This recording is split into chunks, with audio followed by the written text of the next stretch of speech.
and greeting everyone. Welcome to the Eating Well Cooking Club. This is our second session. This is a collaboration between two organizations, Advocates for Community Wellness, which is a nonprofit 501c3. We were founded in 2003. We are a faith-based health promotion, disease prevention, and health restoration ministry without walls. Our primary goal is promoting public education and awareness on the relationship between our diet, our health, and chronic disease. And we also have Stonebridge Healthy Community Outreach Initiative. The founder is Ali Smith. She is also the CEO. It is also a nonprofit, 501c3. They were founded in 2008. Stonebridge was formerly known as Stonebridge Diabetes Support Group. And their overall mission is to bring awareness, prevention, and restoration of long life health solutions for diabetes and other chronic conditions to families in the community. Our collaborative mission is improving healthy habits for a healthier lifestyle and increased longevity. We have established 3 goals. In the nutshell, to increase consumptions of vegetables, fruits, and whole grain, to encourage people to eat more nutrient-dense, rich diet, and to attain a healthier weight through plant-based nutrition. We'll be having 2 presenters today, myself, Del Cain, and then Chef M. A little bit about me. We know that we may have some new people in session number 2 joining us.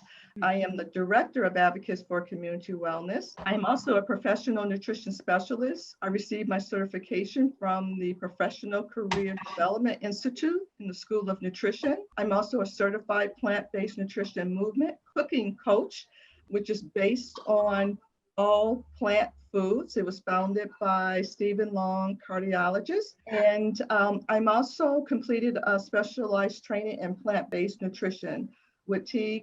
Colin Campbell Center of Nutrition Studies at Cornell University. I have over 18 years of work experience in the health promotion and disease prevention sector, coordinating wellness and culinary programs throughout the city. And I'm also the former Illinois State Cooking Matter Program Coordinator, which is a national cooking program for children and families. And now we have Millicent.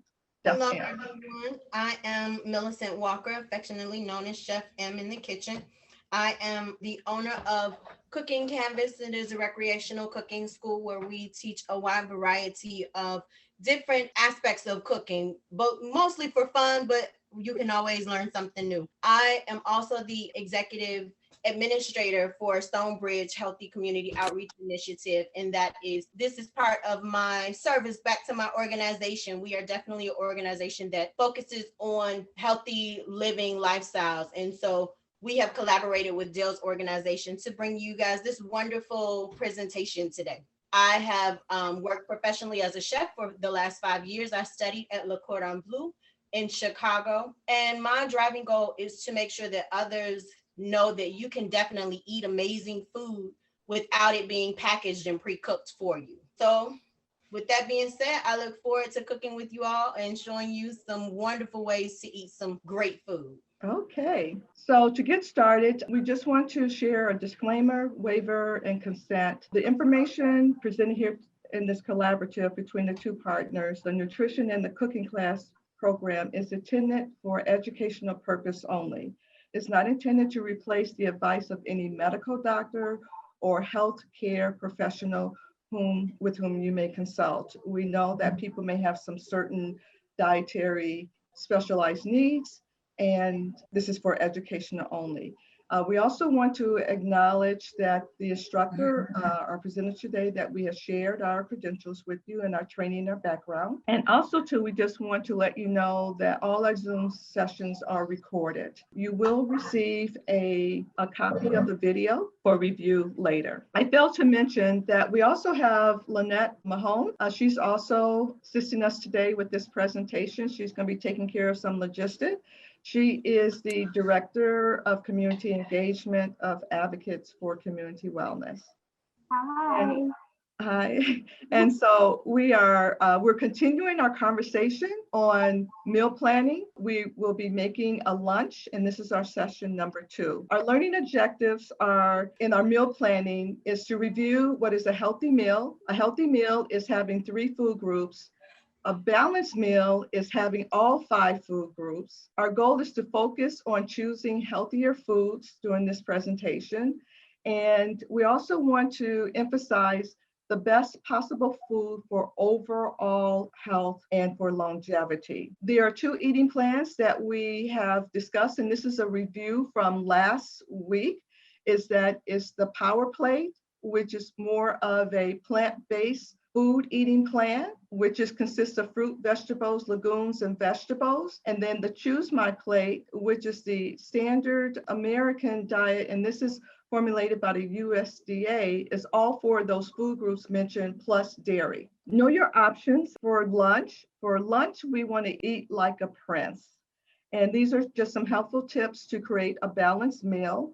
And we mentioned about having all 4 if you're plant-based and 5 food groups present, but we want to make sure that we have all source of the 5 food nutrients present. Calcium, I traded out for dairy. We don't necessarily need dairy, but we need calcium-rich foods. Basic principles that we had studied last time is that we need at least 3 food groups with every meal, and that is for a healthy meal. We need all 5 food groups for a balanced meal. And these are just some tips to optimize your eating plan. And when we talk about eating plan, it's just how you're eating, what you're eating, what you're choosing to eat, and what's on your plate. And now we're going to go to Chef M, and we're going to pin Chef M, and she's going to do her live cooking class. All right, so for today's meal, we are making a veggie stir fry. So we'll have a wide assortment of vegetables, some carrots, some bell peppers, some mushrooms, snow peas, broccoli, a wide assortment of things, some brown rice, and then also some chai tea. So you'll know how to make chai tea at home for yourself. I know that the recipe itself calls for a mortar and pestle for the chai tea, which everybody may not have. So I'll show you a workaround for that as well. So I am of the thought that there's never a need to go out and buy more equipment if you don't have to. There's always something that you can definitely use to work around that. Okay, so first we're going to start with our brown rice. And rice, we typically cook covered, right? We bring it to a boil and we cover it. Well, that's not quite how we are going to make this particular brown rice. Brown rice is definitely because it still has the endogerm on it. So brown rice is broken down to turn into white rice. So instead of missing out on those nutrients, we're going to keep them. But that also means that it's harder to chew. But we're going to work it out so that it's not as hard. So we're going to start with that.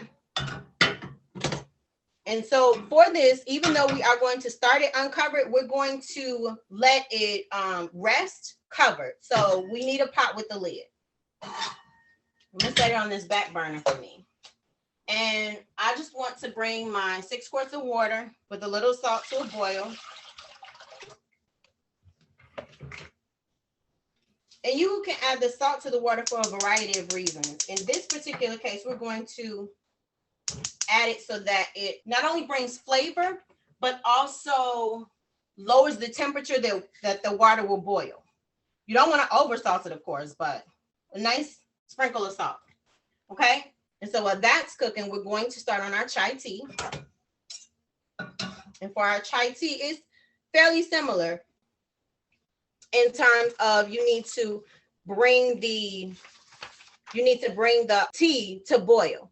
So like I said, you may not necessarily have the mortar and pestle, so you won't need those at first. So what we're going to do instead is put our nice little seasonings in this nice little sandwich bag. So we'll have our cinnamon sticks. We have some cloves. Let me show you all my nice little ingredients. We have cloves and black pepper, not garlic, ginger. And we're going to smash all of these things up and put them into the pot. Because we want all of those flavors to combine with the tea. So can you all see everything? I've chopped my fresh ginger. Thank you, Lynette. You're welcome. And I'm going to take this nice hearty bowl and smash it. And I don't know if you guys can hear everything crushing. The objective here is not so much to grind everything together.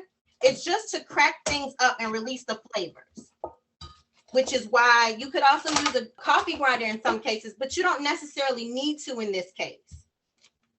You just need something to crack everything up so that it releases all of those essences.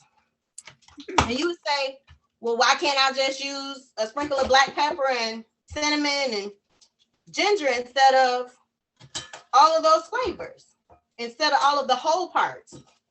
And I would imagine that you probably could, but just like with anything, when you make it with ingredients that aren't as fresh, the flavor isn't as poignant.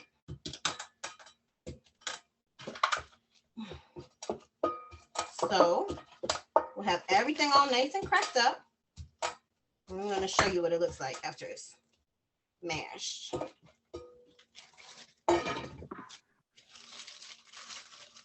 Yeah, see how it's, and like the ginger started to sweat a little bit, it started to juice. I'm going to put that in my pot. And if you guys have any questions while I'm going through, I am also watching the chat. All right. So we have that. And then we'll add our cold water and our tea bags. And for this one, I'm using Lipton tea. You need a black tea, so you can use any black tea you prefer. And Lipton is often a staple in my house, so.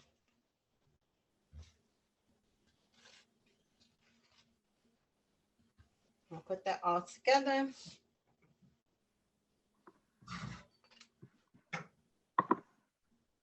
And now this is going to start over a medium-high heat because you want it to boil fairly quickly. All right. And now once this is boiling, we'll let it boil for a little bit longer, and then we'll add our milk and we'll cover it and just let it steep. Okay. Now, next, we are going to start working on our stir fry. Okay, so for this application, I am going to use just a little bit of canola oil. I know last week I did not, but this week I'm kind of feeling the oil to saute these. And I want to have it over a medium-high heat. And once that is nice and hot, we are going to start sauteing our vegetables. Now, like that one. These snow peas, they'll sometimes ask you to trim them, and really what they want you to trim is this cord that's right in here. But not all cases. These were already trimmed. So if you can find some pre-trimmed, that's probably the best. The broccoli, I just got some fresh broccoli and broke it down. And I kind of pre-did some things because we ran out of time last time. So I want to make sure that we stayed on time, on target. Same thing with the peppers and the mushrooms. And it's starting to sizzle. So I'm just going to add my vegetables in.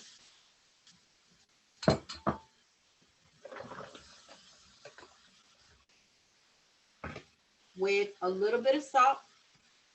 And this salt helps to release the flavors in the vegetables, in addition to drawing the water out, because you want that water to come out so that it sautés properly. And I'm going to add a little bit of pepper as well.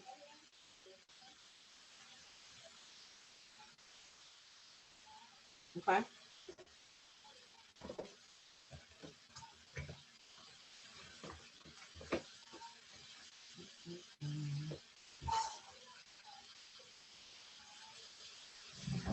Now, I'm going to grab my nice little spatula. And when you are sauteing your vegetables, you don't want them to stay on the bottom of the skillet for very long. You know, you want them to move around. You want them to cook, but you want them to move around. And I'm not adding a lot of seasoning to this. We will make a sauce for it inside the same skillet.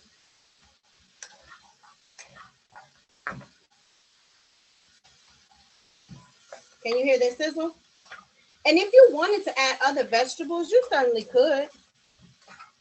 You know, some people like onions. Sometimes people don't want the mushrooms.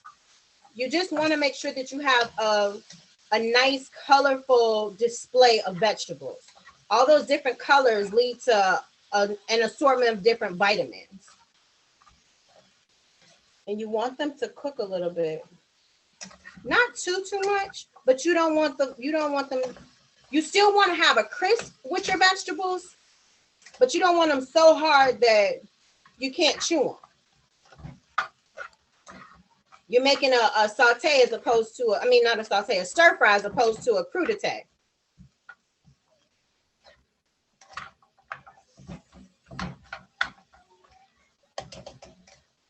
And you see how the colors are becoming more vibrant?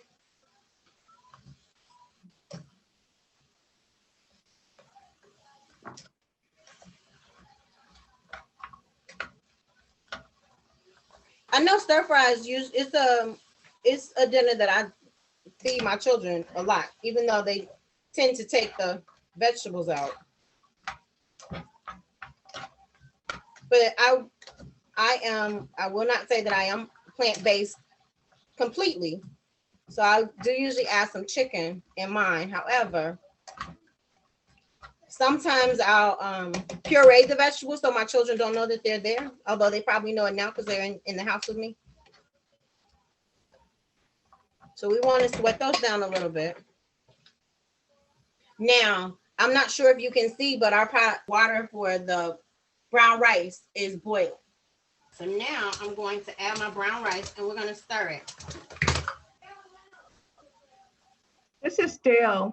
Chef M had mentioned that sometimes she adds chicken, but for plant-based eaters, there is a brand out there called Mindful Chicken, which is a plant-based. It looks like chicken strips. I've actually tried it and it tastes really delicious because it just absorbs the flavor of your seasoning. And so those are some options other than just adding tofu as a plant protein being added to the vegetable stir fry. Okay, that sounds like a great addition. Do you know where they would find something like that? Yes, definitely Whole Foods. I've seen it, Myers. They may even have it at Walmart because many of the stores are expanding their offering with plant-based nutrition.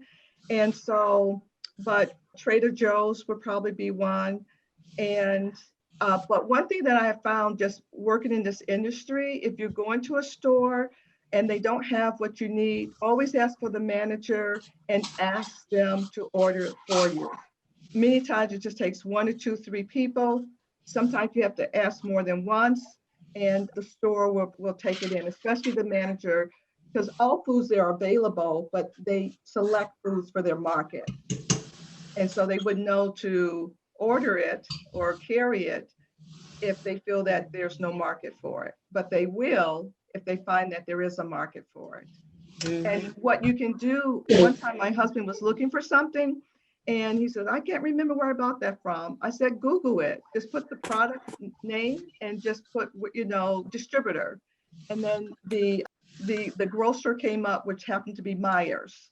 You can buy it at Myers. So that's another way that you can find out where you can pick up certain things that we may cover in our cooking classes that you may not be familiar with. No. Thank you, Dale. Now, I just added the minced garlic and the minced ginger. And I'm going to add just a little bit of water to that, just a little bit. So I have my little thing of water over here. Now for the sauce. Oh, wait, before I move on to the sauce.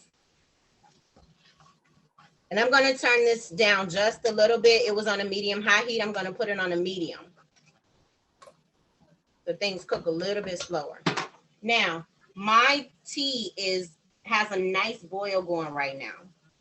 So at this point, and it's achieved the color that I want. So at this point, I'm going to add my milk and I'm going to cover it and just let it steep. Now, with the milk adding, the cold milk at a hot temperature, you want to make sure that you incorporate it completely.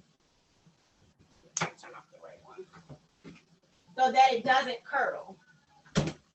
Although,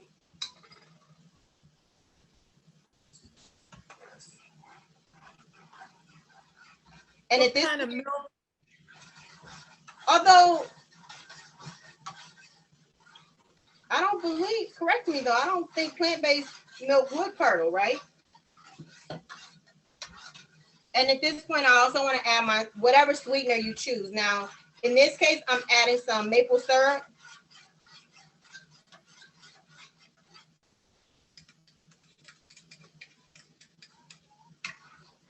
And then before I before I drink this, I'm going to strain it. But now I'm done with this, so I'm going to set it off on the side and cover it. I'm really just gonna turn it. Okay, and then we're gonna work on my sauce.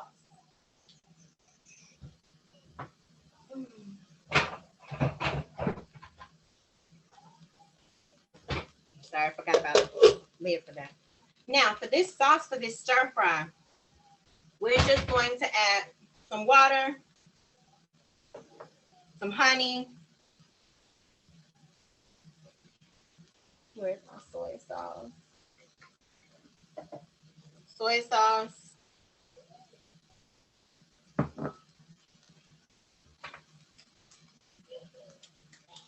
And a little bit of arrowroot. And the arrowroot is going to help it to thicken, like you want a sauce. We'll mix that together in a bowl, and then we'll add it back to the vegetables that are still cooking. And while that's going, we also want to make sure that we're tending to our brown rice. So I'm going to give this rice a quick stir.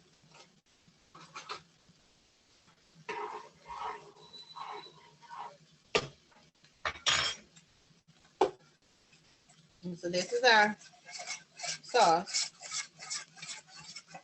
And remember, soy sauce can be a little saltier.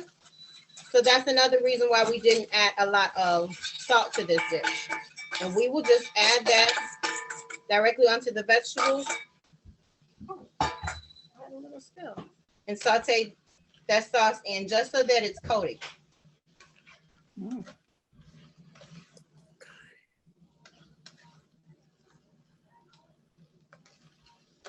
Sauce is thicker than you want. You can certainly add just a little bit more water. And I would always advise to taste as you go. So I'll just take a little bit and taste it.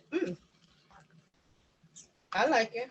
Now, I personally would probably want it just a little sweeter, but I'm still a work in progress. But it does have a good flavor. So now that we can turn off and we can just let this sit. And I would cover it, of course, until our brown rice is done. All right. Now our rice is still working, and it still has about another 20 minutes, I believe. So while we're waiting on the rice to finish, 20, 30 minutes, let's go into the recipe review. Does anybody have any questions? Oh, grilled salmon is a good one too. Unfortunately, not in my household because my daughter has a lot of allergies, so we can't have fish right now. That makes me sad. Does anybody have any questions while we have a couple things still working? No? I have one question. Yes. I know sometimes people cook with woks. do those cook faster or about the same as just a regular skillet? They can cook a little bit faster because of the way that they are shaped, but it's not always necessary. You know, like I said, I'm not really necessarily a gadgets person where you have to have like all of the actual equipment. There's always a workaround, but they definitely do. They can cook faster. The thing with the wok though is that because of the shape, you also have to have, it's like a seat that the wok sits in to hold it above the flame. Okay. So if you do invest in a wok, just make sure that it comes with that seat that needs to sit on top of the skillet, because it is an oval shape, and that oval shape rocks as you're trying to cook on it. Okay, So yeah. thank you. All right. We want to go into the recipe review now. Can everyone see the recipes? Yes, I can. Okay, so we'll launch the poll after she reviews the. That's what we were looking for, something that people would be interested in eating, but also had those health benefits that we wanted to show. And I just want to add too, many times we go out and buy Chinese foods, and we can cook them very easily ourselves and make them more healthier. We can control the sodium that's in it. That's going to benefit our health as well. So that's very good. Yes, and I also teach how to make egg rolls as well. So those are definitely things that you know, it's almost anything that you can buy, you can make as well. So there's more healthier. Yes, and definitely healthier. And a lot of my need to make everything at home, I've always had a love for cooking, but a lot of my need to make so many things at home was because my daughter does have so many allergies. And because of her allergies, there were foods that she couldn't eat or we couldn't eat. So instead of just nobody having them, if there was a way to work around it, then we did. So egg rolls is definitely a popular, Chinese food is definitely a popular meal in my house. Yeah. Okay, so for the veggie stir fry, I did use a little canola oil. You can definitely, I know there was a discussion last week with the whole food no oil. You can definitely get around, but I peeled and diced the carrots to just kind of to make things go a little bit quicker. If you choose to use baby carrots in place of the whole carrots, you can do that as well. Dale can probably speak a little bit more about whether or not there's any nutritional difference in terms of those two. The mushrooms, and also with any vegetables that are grown in the ground, you want to make sure that you wash them very thoroughly to get off any of that debris or fertilizer or anything like that that's left over from their transport, because those things are not very good for our human bodies. The broccoli florets, I just sliced those a little bit to make them a little bit smaller size so they're more edible.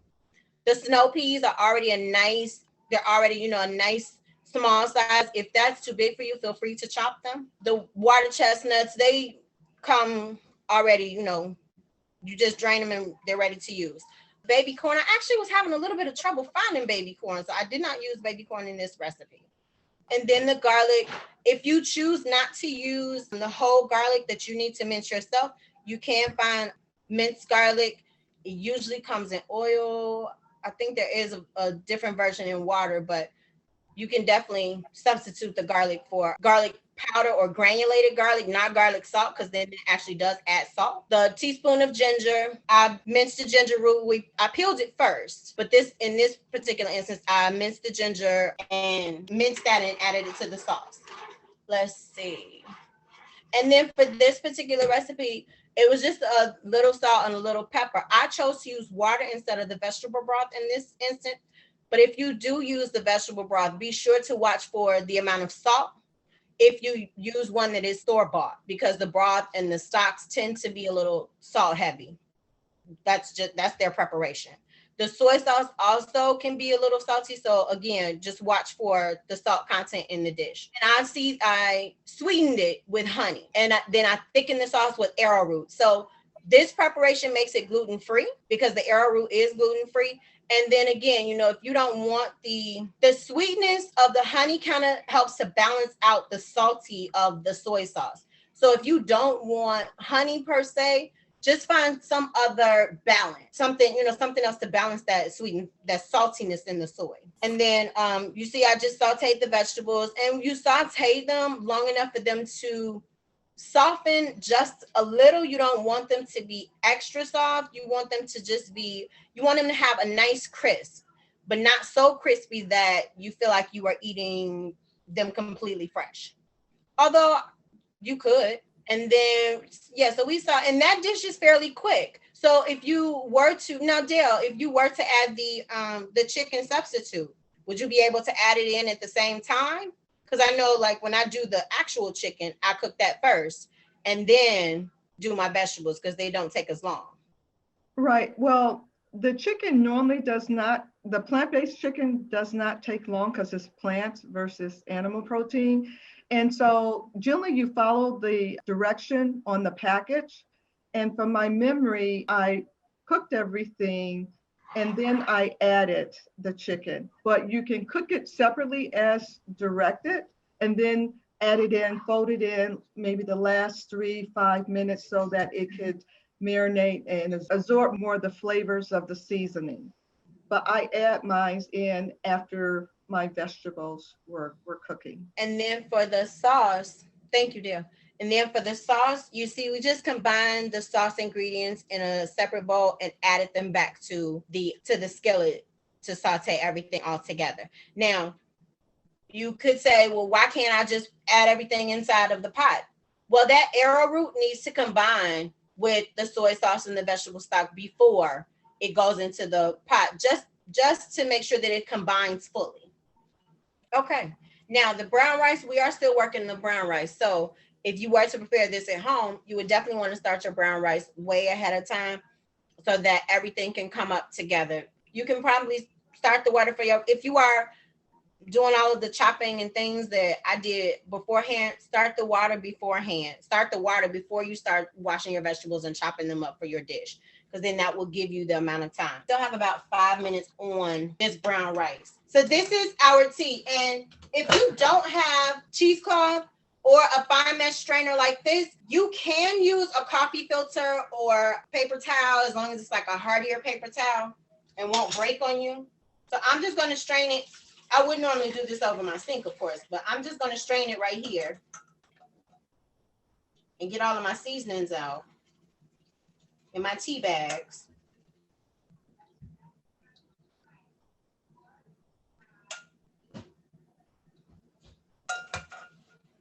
And then that's ready to go to ladle you a cup of your nice tea. Let me see. I'll grab me a cup in a second. But for that one, we started off with the cold water, the cinnamon sticks, all of the seasonings, they kind of go into sachet, sort of. You can either use the mortar and pestle, or you can just break them up like I did with the sandwich bag in the bowl. Why oat milk, not soy or almond? You definitely can substitute soy or almond milk in this recipe. The almond milk, unfortunately, in my household, we don't allow nuts. This is a nut-free environment due to allergies. The soy is just not a preference of mine, I'll say. But you can certainly substitute soy or almond or any other plant-based milk. And that's, one of the things too. You can definitely find, for any recipe, you can substitute in the things that are more interesting for you. If you know that you don't like snow peas, then you can substitute real peas or some other type of vegetable. Mm-hmm. Yeah, you can always make substitutions as long as it's a similar substitution. So, if it's not oat milk, almond milk, soy milk, as long as they're similar types, you can definitely make that substitution. Okay. We crunched up the spices, added those to the water, the sauce pot. In this instance, I also added the tea bags just because I wanted it to be a little more flavorful. I'm definitely a coffee drinker, and I wanted it a little stronger than the typical preparation. But we wanted to bring out all of those flavors, so that's why we boiled all of that over our high heat. And then we'll add our milk and our tea and we'll allow it to steep. And then I added a little maple syrup, but you can definitely add any other sweetener of your choice, stevia, honey, whatever other sweetener you prefer. That was just my choice. That was a good choice. Yeah, I thought it was a good choice too. That's why. You have carbs, calories, etc. I can get those for you, yes. So we can unpin Chef M. This is her contact, Cooking Canvas, and her email, and where you can find her on Facebook and Instagram. Okay, so we did the recipe review already, and most people said that they would cook the recipe, and I know in our family we do. We do cook that, and everybody loves it in it. I mean, love the recipe. Okay, so we're talking about lunch for a mealtime discussion. And so the question I want to ask you are, and sandwiches is at the core of what our lunches are, sandwiches, burgers, whatever, but are all sandwiches equal? And we can even take that, are all foods equals in their category? So these are two turkey traditional sandwiches, the bread, the turkey, cheese, lettuce. Let's see, have a little mustard on it. And but we can see at the total sodium content, one is over 1,500 milligram for consuming the whole sandwich, and the other is 917. Now, we just real quickly as a sidebar, we know how sodium affects one's body. It increases high blood pressure, which increase your chances of getting cardiovascular disease and having a stroke. So we want to, and that was just an example of a plant-based. We want you to embrace a plant-based diet, and there are a lot of substitute for sandwiches. These are some lunch options: cauliflower tacos, Fiesta vegetable bowls, and here where you can put any vegetables that you want and adding your plant-based protein. Also a roasted veggie wrap. And you can also have some of those favorite, what I'll do on the last session, because we're getting new people, I would just highlight those plant-based options. When you go to your market, they have the sausage, they have the burgers, they have sliced deli, they have the chicken. So any option that you want to replace an animal offering, you can. And it looks like it. Many times it can taste like it, and it's healthy for you and good for you for overall. So we talked about the sodium, because remember we're talking about healthy food. But what about in our lunch offering? What about the total calories? What about the quality of the protein that we're using?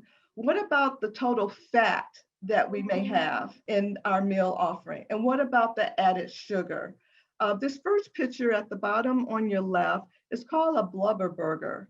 And this is a representation from Burger King Whopper with cheese. When you add up how much fat that is in that burger that you cannot see, this is what it looks like. And it comes to 44 grams of fat. And the next offering, this is just a picture when we talk about calories. Same foods, different portions, but look at the difference in the calories. And then two, being mindful, same way that is hidden fats, there's hidden salts that we're not aware of, as you saw in the first example, and there are hidden sugars. And that's why nutrition education is important. So just a quick review of what we did last week is that we have the power of choice of what we eat. We have the standard American diet on the left, snacks that we may eat. We may or may not eat all of those snacks, but some of those snacks. And then on the right, this is just an example of just moving towards a healthier diet. And this is in line with the Choose My Plate, eating all 5 food groups. But next week, I'll have a version of a plant-based alongside this slide, okay? And the other part that we want to know is our personal eating plan, meaning what are you eating and how much should I eat in a day? Many times when we're eating, for the average person, we don't know how many calories we are consuming unless you're counting them. And I know one person that asked, about getting the nutrition facts on the recipes, which is very helpful. But I will say is that whatever weight that we are at, we are consuming those calories to sustain that weight. And the only preference is sometimes with medications may interfere with your metabolism and get it out of whack. But for the average person, we're consuming. So how many of us that's on the line, you can put in the chat, what should you be eating for a healthy weight? And also that's going to be based on your activity level. We know if we're a couch potato, spending a lot of time, on the screen and sitting in the office, getting less than 2,000 steps. And I could even stretch that to 4,000 steps a day. Or if we're moderate, getting 4,000 to 6,000, 8,000 steps a day and being very active, getting 10,000 or more steps a day. So in our nutrition class, everyone walks away with their eating plan, and then how do you stack up your meals to reflect that? And that's lined up, but this is also based on, I mentioned to your activity level and your age. So if you're over the age of 50, and I think majority of us, or maybe not everyone's over 50, are mature, the 2,000 is a really bit too much unless you're very active, if you're over the age of 50. So based on what I just mentioned, are there any questions about the eating plan, knowing the composition of what we're eating? One of the programs that I teach is called What's on Your Plate? And just taking a closer look, and not just looking at the appearance, what we see on the surface, but the composition of it and the nutritional value of what are you getting from it. I remember when I was making a transition from that SAD diet, because I came from that diet on the left, I did, for years, working full-time in management, running a household, so you got very little time. And there was a time in that space too that I was a single mom too. So I relied on restaurant food, fast food. And so, but I wanted, when I got to a point that I knew I had to do better for myself, if I want to be around for the long run and longevity. I had my son in my 30s. And I was doing the math of what age I'll be at, when he graduates and when he has children. And if I want to be here, I knew that I had to make some changes. And not just being here, but being in good health. Because a lot of people are here, but they're not in good health. Okay. And so, and that's what this is about. Not only just eating right, but you're eating right for good quality health and longevity. Okay. And so, and studying, I start moving towards the healthier foods, which instead of fried, you bake, you grill. But now, knowing what I know now and getting more advanced nutrition education, is that I still did not get the results that I want. For example, I was pre-hypertension, and no matter what I was cutting, cooking it a little bit healthier, I still wasn't getting the results that I wanted until I moved into the plant-based nutrition cooking style and using little or no salt.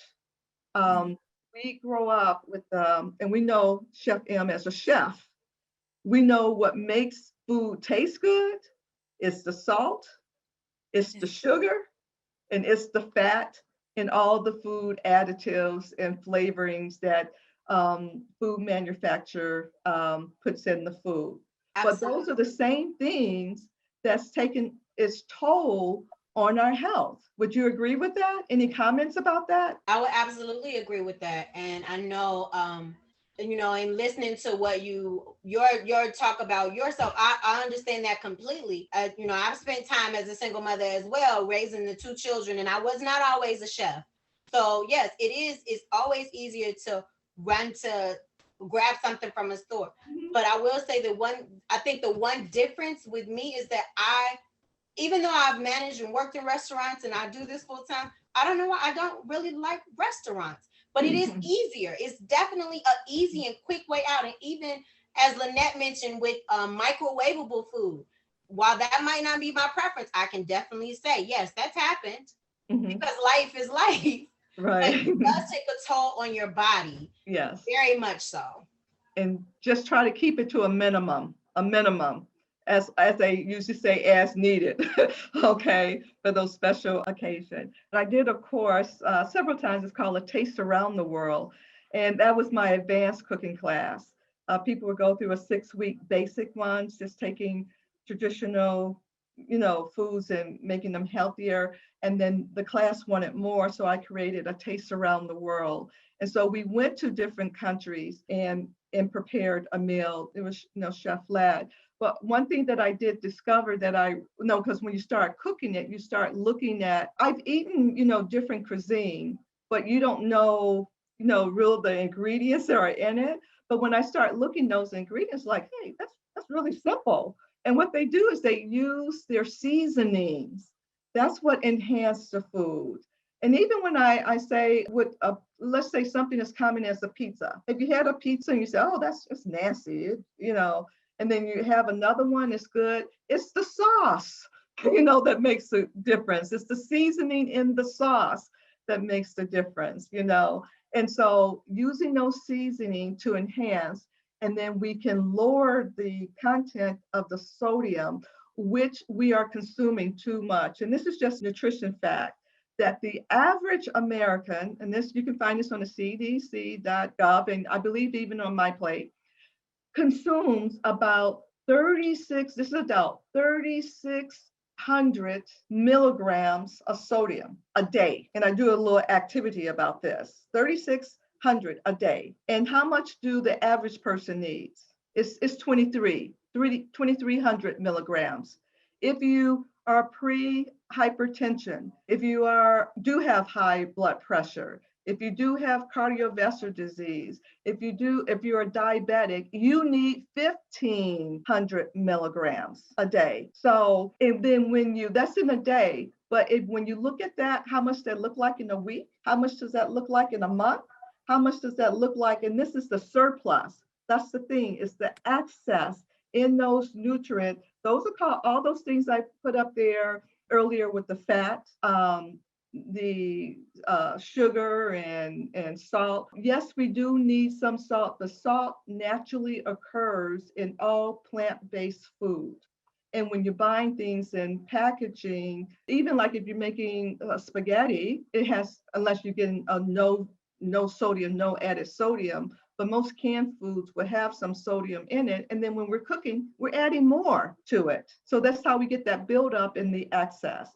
I can go deep in that just on the sodium alone. But when you add it all up, that's one of the visual I had, when you add it all up of what we're consuming and it's hidden from us, it's like in blind sight of us, we're really doing a disservice to not only our health, but it's about the generation to come. It's about our children and our children's children. Because I'll say that the average child, their eating habits is worse than what the baby boomers are, And then when their children, the average are coming up, their children is going to be worse.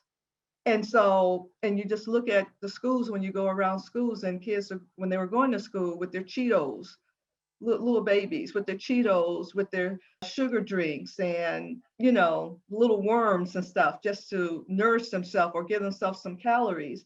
It's a lot of work to do out here and to improve the health. But I won't go on my campaign with that, but I am passionate about it. So how we're doing with the finished product, and Chef M, you can just let me know because we're getting to our closing. We finished our rice. Can you guys see that? We finished our rice and I drained off the excess water. And it's now nice and light and fluffy and very nice to chew. Let me see if I can get you guys a spoon. You guys see how fluffy and full that looks? Mm-hmm. See the steam too. Yeah. Yeah.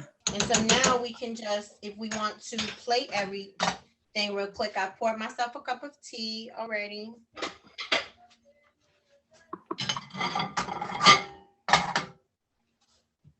And let me lower my camera as well, so you guys can see me. Can you see my plate? Yes. Mm-hmm. Yeah. Mm-hmm. I didn't hear any questions about, maybe everybody's on the same page about brown rice and the white rice. And why do we advocate for the brown rice? More fiber, Yeah, it's definitely more fiber, less processing. And I teach a lesson about fiber consumption. That's really the root cause of a lot of our health issues that we have, is that our fiber consumption is very low. Because what I hear a lot, especially with older participants, and even the baby boomers, like my mother, she eats the traditional African-American food with cooking it traditionally. And so the generation that she has grown up and through, they were more physically active than we were with the type of work that they did. They sweat that sodium out and they burn the fat that they consume. Okay. And we in the 21st century, in modern day, with our cushy jobs, we're not exerting that energy. And even children don't go outside and play anymore. Yes. Looking at that generation behind us, yes. And what are we doing during the COVID-19 with the children? There's thing going on they call the COVID-19, but the COVID-19 is 19 extra pounds during this pandemic that we're gaining. If we're not reducing the calories and or equally burning calories. Okay, are we ready? I had a question. I wanted to know, was that brown rice? Because it looked white. Yeah, it did look right, but it is brown. Mm-hmm. It was brown rice. Mm-hmm. It was brown rice. Okay. But once the endogerm has kind of soaked down and cooked down a little bit, it does tend to look a little whiter, but it was definitely brown rice. Another tip is when you moving towards, and this is for sharing with your friends or other family members, towards the brown rice. When I did it, all hands went up. That's like cold turkey, all hands went up. I'm not eating that. And so as a tip is that I started out with a 4th cup of brown rice, 3/4 cup of white rice. And I did that a couple of times. And then the next week when we did a rice thing, it was half and half. It still looks white. And then I did the 3/4 brown rice to the white rice. And now the only person, and now is we cook 2 rices. Everyone else is on board with the brown rice. My mom, my son, myself, but my husband still hold on, army strong, to the white rice. And so we cook both, but that's one way is to work it in. And he has more of a Japanese background, and white rice, there's nothing wrong with white rice. It's a staple, Right. And so we just move on, just add more vegetables. I have a question. Do you recommend the power plate more so than the other plate? For me, this is Dale. We are advocating the power plate. And this is but we mentioned that everyone is at a different stage in their health. I am moving towards plant-based. I'm not 100%, but most of my meals are. I maybe eat animal protein, sometimes maybe once a week, on the average, maybe twice, no more than 3. And that is within a week, but not really 3 times a week, just maybe around the holidays, I did a little bit more. For me to get the results that I want in my health. I did eventually get diagnosed with being hypertension. And so now my blood pressure is, it's like 106 over 70, 119. And my mom said, that's too low, it's like a teenager, but that's what we want. That's in a healthy range. If your blood pressure is 120, and this is the deceptionness, if 120 over 74, 75, or 80, that's pre-hypertension. The doctor would tell my mom, that's good, that's good. That's not good, that's pre-hypertension. You want to get off of the medication. You don't want to stay on the medication. You don't want to be managed by a medication. You want to manage your health. Did I answer your question? I'm Yeah, sorry. and does I got that a little include excited about fish? that. That includes fish as well? Fish as well? Yes, there's a formula that I recommend just for people who are here going towards eating more healthier. To eat chicken twice a week. These your meat protein. Turkey twice a week. Fish twice a week, and then one vegetarian. We call it meatless Monday. So you're getting your leaner protein in your diet. But the thing is, when you map out, I was doing this for a person, she says, and so that's meaning you eat it only 7 times throughout the course of the day. Okay. So I was working with a client and says, Dale, I said, how many times, how many meals you eat? She says, I eat, mostly 2 meals, but sometimes 3 meals. So the 2 meals, which is dinner and lunch, she eats meat every time. So that's 14 times a week that you're consuming animal protein. And then when you stack that up, visually see that chicken, twice a day, all that animal protein, don't let me get started. Okay. Get started. Okay. And that we're consuming, the ladies I see on my screen, we are mature. Okay. And then our digestive enzyme decreases with age. Your body is not even breaking it down properly. So you have to make that shift and change as we go through the changes of our age. And it's to move more to include more plant-based nutrition. Next week, we'll actually look at the composition of the plate and how plates would look like, but consuming more food that's less harmful, easy to digest, and more nutrient dense for our body. And I'm doing a time check. It's 12:25, and I'm going to move on. I just put can you plug in for both of our organization, Eat Well Cooking Club? You want more information about the Cooking for Health program? That's my contact information here. Did everyone receive the recipes? There were a few people that register maybe Tuesday, Monday. They may not, but I will cipher through them and send them out the recipe. We always want to acknowledge Chef M with Cooking Canvas. She has donated the food for this cooking demo, although it's free to you, but behind the scenes, these programs cost, it's costing somebody, it's costing us a true collaborative organization. And but we do hope that you enjoy it. Our last thing we're going to ask, just your opinion, and you can put this in the chat box. What topic would you like to discuss for our final mealtime discussion?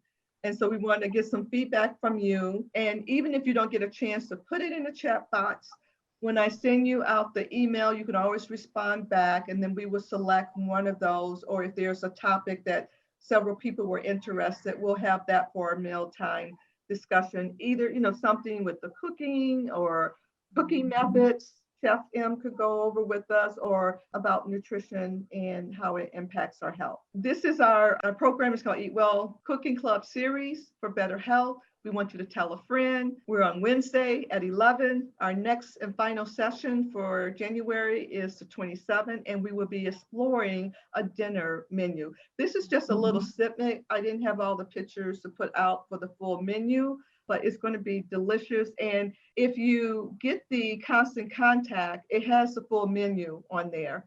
And I'll try to send that out so you can get the description. And if we have time, Chef M could tell us what the full menu is. So in closing, our mission again is improving eating habits for healthier lifestyle. And a lifestyle is just how you're living, and increase longevity and good health. We welcome, although this segment is free, we welcome all. Free will donation is appreciated. If you were invited by Advocates for Community Wellness, you would go to our website /donate and donate there. If you were invited and want to support the Stone Bridge Healthy Community Outreach Initiative, you would go to their website /support-us. And it is 12:29. My time is up, our time is up. And we thank you for yours. We thank you for joining us, and make sure that you tell a friend, and to know that the information that you maybe it was just a revisit or that you learned today that you would share it with someone else. Thank you.